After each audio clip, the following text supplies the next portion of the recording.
নারায়ণগঞ্জের লাঙ্গলবন্দে ব্রহ্মপুত্র নদের তীরে চলছে সনাতন ধর্মাবলম্বীদের মহাষ্টমী পুণ্যস্নান উৎসব। শুক্রবার রাতে শুরু হওয়া উৎসব শেষ হবে আজ রাত 12:51।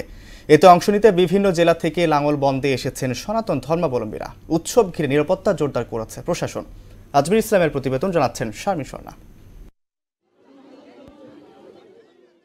হে মহাভাগ ব্রহ্মপুত্র, হে লৌহিত্য আমার পাপ হরণ করো, এই মন্ত্র উচ্চারণের মধ্য দিয়ে নারায়ণগঞ্জ বন্দর উপজেলার লাঙ্গলবন্দে শুক্রবার রাত 2:08 শুরু হয়েছে মহাষ্টমী পূর্ণস্নান।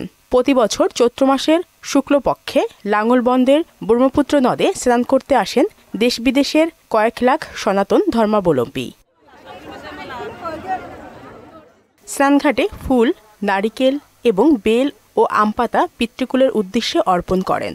পরে পাপমুক্তির বাসনায় স্নান করেন ব্রহ্মপুত্রের জলে। ভগবানের কাছে চাই সবার শরীর ভালো রাখুক, স্বামী সংসার নিয়ে ভালো থাকি।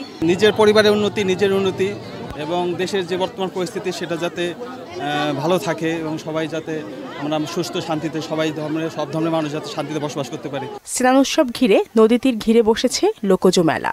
সুষ্ঠুভাবে আয়োজন শেষ করতে সব ধরনের ব্যবস্থা নেওয়ার কথা জানালেন স্নান উৎসব উদযাপন কমিটির নেতারা। গঙ্গা স্নান করলে মানুষের মুক্তি হয়, এটাই আমরা বিশ্বাস করি। সকল মানুষের, সকল তীর্থগামী যারা আছেন এবং যারা সারা বিশ্বে যারা আছেন সকলের মঙ্গল কামনা করি। পুণ্যার্থীদের নিরাপত্তায় পুলিশের পাশাপাশি কাজ করছে র্যাব ও আনসার সদস্যরা। আপনারা সবাই এই পুণ্য স্নানটা করে নেবেন, সবাই ধৈর্য ধরে করবেন এবং আমাদের সব ব্যবস্থা আছে এখানে, কোস্টগার্ড, তারপরে পুলিশের যে নৌ পুলিশ, সেনাবাহিনী, আমার অন্যান্য আইন শৃঙ্খলা বাহিনী, আনসার, ম্যাজিস্ট্রেট সবাই কিন্তু এখানে আছে।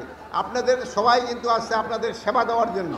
এদিকে মহাধুমধামে ময়মনসিংহ ও জামালপুর ব্রহ্মপুত্র নদে মহাষ্টমী পূর্ণস্নান উৎসব উদযাপন করেছেন সনাতন ধর্মাবলম্বীরা। শারমিন স্বর্ণা, মোহনা সংবাদ।